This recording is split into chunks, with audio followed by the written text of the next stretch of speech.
नमामि। आप सभी लोगों को मैं नमन करता हूँ। आज धम्म चर्चा में जो मुख्य विषय है वह है वैशाली का अंतिम दर्शन। वैशाली मतलब वैशाली शहर, जो लिच्छवी गणराज्य का शहर हुआ करता था, उसका अंतिम दर्शन भगवान बुद्ध के द्वारा किया जाता है और बुद्ध के द्वारा घोषणा भी की जाती है। इसी पर आज हम लोग चर्चा करेंगे। इसका वर्णन जो मिलता है दीघ निकाय के महापरिनिब्बाण सूत्र में मिलता है। तो जो हमें महापरिनिब्बाण सूत्र में मिलता है उसी के आधार पर हम लोग आगे बढ़ेंगे। तो पिछले जो गत रविवार को हम लोगों ने चर्चा किया था कि भगवान बुद्ध अम्बपाली मतलब आम्रपाली के आम वन में रुके हुए हैं और वहाँ से वो चलते हैं। तो जब वैशाली में आम वन से आगे बढ़ते हुए वो वेलुआ गांव पहुँचते हैं, वेलुआ गांव, और वहाँ जाकर बुद्ध सारे भिक्षुओं को कहते हैं कि तुम वैशाली के चारों ओर फैल जाओ, बिखर जाओ, और जो तुम्हारे मित्र हैं, परिचित हैं, उनका आवास देख लो किधर है, उसके आसपास ही तुम वर्षावास करो और मैं इसी वेलुआ गांव में वर्षावास करूंगा। वर्षावास का मतलब हुआ वर्षा ऋतु में 3 महीने का समय एक जगह बिताना, उसे ही वर्षावास कहा जाता था। तो वर्षावास जब भगवान बुद्ध कर रहे थे, यह वर्षावास भगवान बुद्ध का 46वां वर्षावास था, मतलब यह अंतिम वर्षावास था। इसके बाद बुद्ध महापरिनिब्बाण को प्राप्त होते हैं, मृत्यु को प्राप्त होते हैं। तब बुद्ध बनने से लेकर अभी तक 46 वर्ष बीत गए। 46 वर्षावास मतलब बुद्ध बने हुए 46 साल हो गए, मतलब 29 साल में उन्होंने घर छोड़ा था और इस तरह से उनकी आयु 80 साल की हो गई है। तो उसी वर्षावास में जब उन्हें एक पीड़ा होती है, कष्ट होता है, बहुत ज़्यादा कष्ट होता है, ऐसी वेदना होती है कि उन्हें मृत्यु का एहसास होता है, बहुत ही कष्ट हो रहा था। तो उनको लगा कि यह उचित नहीं होगा कि मैं अपने जो भी भिक्षु हैं उनको बिना बताए, भिक्षु संघ को बिना सुनाए मैं मर जाऊं, यह ऐसा अच्छा नहीं है। इसीलिए मुझे इस रोग को, जो कष्ट हो रहा है, जो रोग उत्पन्न हुआ है वर्षावास में, उसको बलपूर्वक हटाकर, और उन्होंने जीवन संस्कार को धारण कर लिया और जीवन संस्कार को धारण करके उस साधना में लगे रहे। इस तरह से वो बुद्ध कहते हैं कि जब उसके निमित्त को मैं धारण करता हूँ, सारे निमित्त को तो कष्ट होता है, और जहाँ विशेषकर कष्ट था उसके निमित्त को जब वो देखा, तो उस निमित्त को जब देखा तो वो शरीर उनका हल्का होता है और हल्का होने के बाद शरीर प्रसन्न दिखाई देता है। तो इस तरह से उन्होंने वर्षावास को बिताया है वैशाली में, वेलुआ ग्राम में।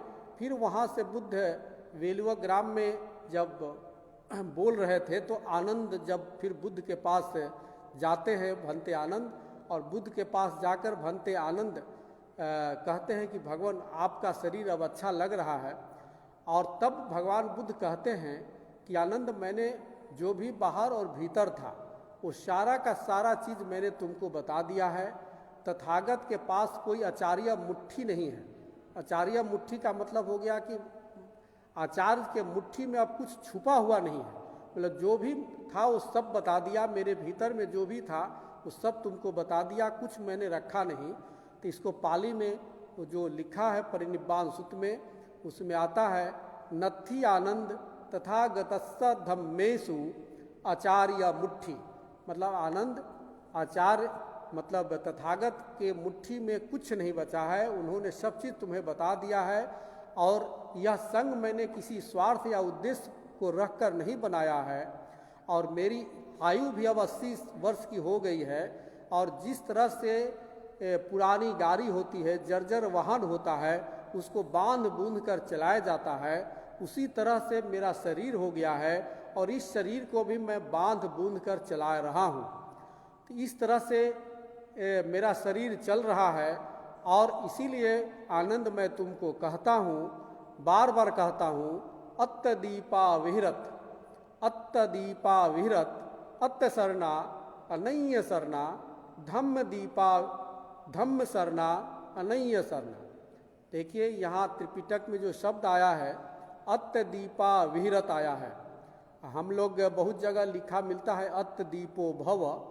त्रिपिटक में मैंने अभी तक जहाँ भी पढ़ा है कहीं भी अत्त दीपो भव शब्द यूज नहीं हुआ है, बशर्ते कि जहाँ भी शब्द यूज होता है वह होता है अत्त दीपा विहरत। यहाँ द्वीप का जो मतलब है द्वीप से भी है, आइलैंड से भी है, और द्वीप का मतलब दीपक से भी है।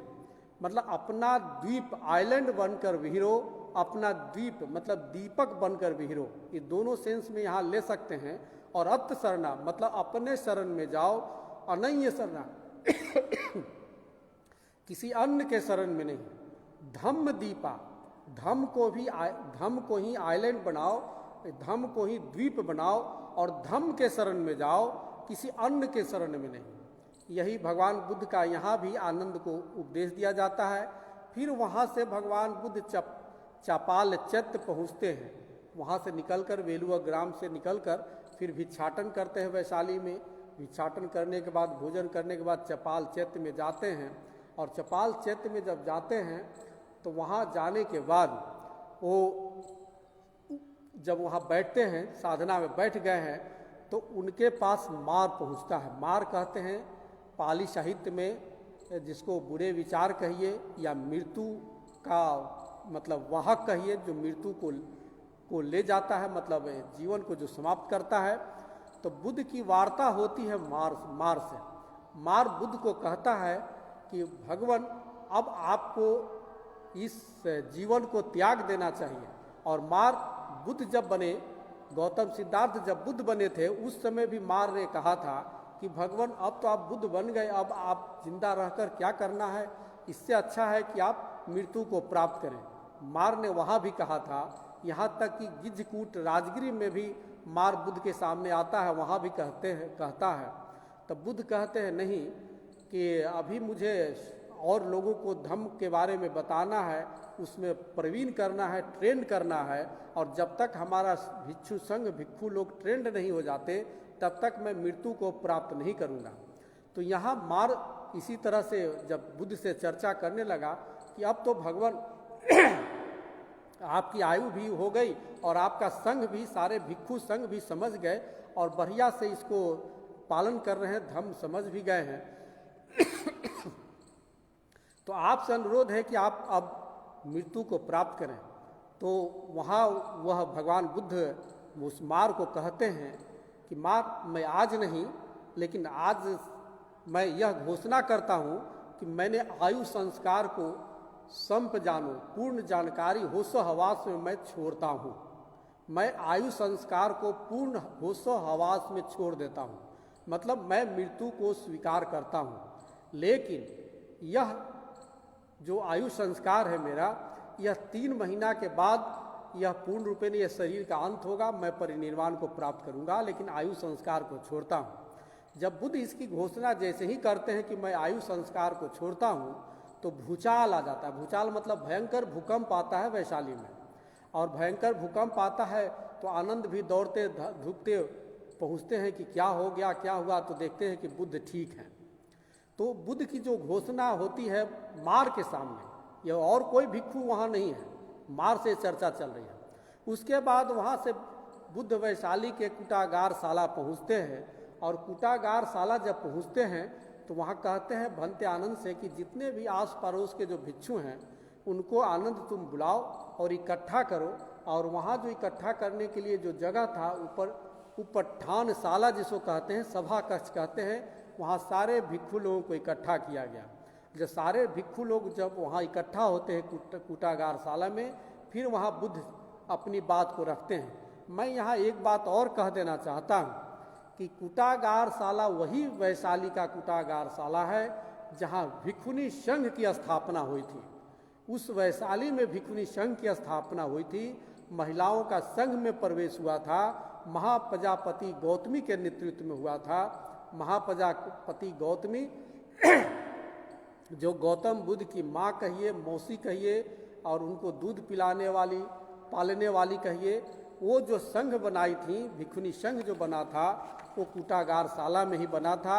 और इसी कुटागार शाला में भगवान बुद्ध सारे भिक्षुओं को बुलवाते हैं और वहाँ उपदेश देते हैं। और उपदेश देते हैं तो बुद्ध कहते हैं कि मैंने जो तुम लोगों को जो उपदेश दिया है, जो मैंने बताया है, उसे अच्छी तरह तुमको सीखना चाहिए, उसको अभ्यास करना चाहिए, उसकी भावना करना चाहिए, उसको बढ़ाना चाहिए, ताकि वो चिरस्थायी हो, ज़्यादा दिन तक वो टिक सके और वह बहुजन हिताय, बहुजन सुखाय, लोक अनुकंपाय, अत्थाय हिताय, सुखाय देव मनुष्यानंग। कहने का मतलब हुआ कि बहुत जनों के हित के लिए हो, बहुत जनों के सुख के लिए हो, लोगों पे अनुकंपा करने के लिए हो, अर्थ के लिए हो, अर्थ और हित के लिए हो, सुख के लिए हो, और देवताओं मनुष्यों के सुख के हित के लिए हो। तो फिर बुद्ध कहते हैं कि क्या तुमको मैंने जो धम्म दिया है वो क्या तुम याद, फिर से मैं बताता हूँ कि मैंने किस धम्म के बारे में तुमको बताया है, उपदेश दिया है।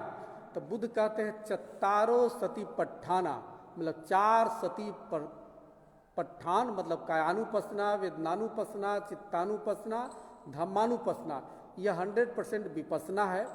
उसके बाद दूसरा उन्होंने कहा कि चत्तारो समप्रधाना, कि इस तरह से 4 जो प्रधान है, जो अकुशल जो बात हमारे दिमाग में चलती है या अकुशल जो हम कर्म करते हैं उसको उत्पन्न नहीं होने दें, और जो उत्पन्न है अकुशल, जो गलत उत्पन्न है उसको हम नष्ट करें, और जो कुशल कर्म हम करने के लिए जो नहीं है उसको हम उत्पन्न करें, और जो है उसका है। तो जब इस तरह से जब चल रहा है तो उसके बाद फिर आगे बोलते हैं कि चत्तारो इद्धि पादा, 4 इद्धि पादा है, रिद्धि पाद जिसको कहते हैं, वो भी इसके बारे में बुद्ध बताते हैं। वो छंद समाधि प्रधान हो गया, वीर समाधि प्रधान हो गया, चित्त समाधि प्रधान हो गया, विमर्श समाधि प्रधान हो गया। उसके बाद 5 इंद्रियानी बताते हैं, इंद्रिय के बारे में उसे बताते हैं कि श्रद्धा है, वीर्य है, सती है, समाधि है और प्रज्ञा है, पय्या है। फिर 5 बल, इसी का 5 बल हो गया। फिर 7 बोधि के अंग क्या हैं, बुद्ध बनने का जो अंग है उसके बारे में बुद्ध बताते हैं। और फिर अंत में बताते हैं अरिय अठंगी को मग्गो, जो 8 मार्ग, 8 वाला जो मार्ग है उसके बारे में। मतलब बुद्ध ने यही चीज़ों के बारे में उपदेश दिया है। इसको तुमको बढ़ाना चाहिए, इसकी भावना करनी चाहिए, इसका अभ्यास करना चाहिए, ताकि ये ठीक से रह सके। ये जो कुटागार शाला में भगवान बुद्ध अपने भिक्षु को जो संबोधित कर रहे हैं, तो वो दिन जो है अठ कथा में, हालांकि परिनिब्बाण सूत्र में ऐसा नहीं लिखा है कि कौन सा दिन था, लेकिन अठ कथा में इसका वर्णन मिलता है कि माघ पूर्णिमा था। तो माघ पूर्णिमा के दिन बुद्ध कहते हैं कि मैं फिर से तुम लोगों को बताता हूँ कि वै धम्मा संखारा अपमादेन संपादित, मतलब यह संस्कार जो है, जो भी चीज़ बना है वह नष्ट होने वाला है, आयु को प्राप्त होने वाला है। इसीलिए तुम आलस्य रहित होकर कार्य को करते जाओ, और बहुत शीघ्र ही तथागत का परिनिब्बाण होगा, मृत्यु होगी। परिनिब्बाण का मतलब जब ज्ञान मिला उसको निर्वाण कहते हैं, तृष्णा का समाप्त होना, और परिनिब्बाण कहते हैं जो शरीर का पूर्ण रूपेण क्षय हो जाना, उसको परिनिब्बाण कहते हैं। और उसी समय बुद्ध घोषित करते हैं सारे भिक्षुओं के सामने कि आज से 3 मास बाद तथागत परिनिब्बाण को प्राप्त होंगे। आज से 3 महीना बाद तथागत परिनिर्वाण को प्राप्त होंगे। उसके बाद यह घोषणा करने के बाद, भिक्षु लोगों को उपदेश देने के बाद, वहाँ से वह निकलते हैं दूसरे दिन, और फिर वैशाली में भोजन के लिए वो भिक्षा मांगते हैं। भोजन भिक्षा मांगने के बाद वैशाली नगर से बाहर निकलते हैं, और बाहर निकलने के बाद आनंद को संबोधित करते हैं, और आनंद को संबोधित करते हुए कहते हैं कि आनंद, यह वैशाली नगरी को देखो, ये कितना रमणीय है, कितना बढ़िया है। और बुद्ध जो है नागा पलोकितंग, नागा पलोकितंग का मतलब हो गया कि हाथी की तरह पूरे शरीर को अपना घुमाते हैं और पीछे की ओर होकर वैशाली को देखते हैं, और वैशाली को निहार कर आनंद से कहते हैं कि आनंद, आज यह हमारा वैशाली को देखना अंतिम होगा। मतलब बुद्ध अब फिर इस वैशाली को नहीं देखेंगे। वहाँ से बुद्ध आगे चलते हैं। तो बुद्ध का जो वैशाली का जो दर्शन है, यह अंतिम दर्शन है। यह बुद्ध के द्वारा वैशाली में ही घोषणा की गई, और जब वो आगे बढ़ते हैं और वहीं पर उन्होंने कहते हैं कि इतो तिन्नंग माशानंग अंचयेन तथागतो परिनिब्बान इस्सति थी, मतलब 3 महीना बाद परिनिर्वाण को प्राप्त करेंगे। उसके बाद वो आगे चलते हैं तो वैशाली के लोग उनका पीछा नहीं छोड़ता। अंत में उनके पास जो भिक्षा पात्र था वो भिक्षा पात्र जो है वैशाली लिच्छवियों को प्रतीक स्वरूप दे देते हैं। उसके बाद वहाँ से बुद्ध आगे बढ़ते हैं, फिर पावा पहुँचते हैं और पावा के बारे में हम लोग जो जिक्र करेंगे, जहाँ चुंद सुत का वर्णन होता है, वो अगले बार करेंगे। तब तक के लिए मुझे विराम दे, इजाज़त दे। साधु साधु साधु।